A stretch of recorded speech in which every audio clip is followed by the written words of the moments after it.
தலைவர் ஹாஸ்டல் வாழ்க்கை. சரி சரி. நான் தலைவரை விட வந்தான். அப்படி வர மாட்டேங்கிறான். முருகன் தான் கூப்பிட்டு வந்தோம். முருகன் தச்செல்லாம் போடணும்னா ஏன்னா கடைக்கு தான் நிற்கணும்னா அப்படி அங்கேயே இருந்து நான் பஸ்ஸில் வர முடிஞ்சு அவன் சத்திரம் பார்வை பஸ்ஸு வரும்ட்டு நாங்கள் தேவாட்டம் வர கிடைக்கல. ஸ்கூல் பக்கத்துலேயே நிப்பாட்டிட்டான். ஏப்பா வாப்பா வாப்பா வாப்பா ஆறு போயிட்டு கிளம்பி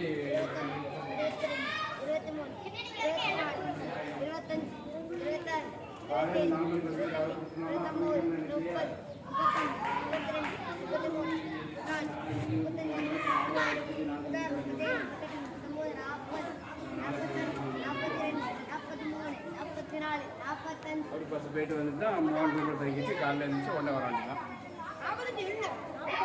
சரி வேற என்ன?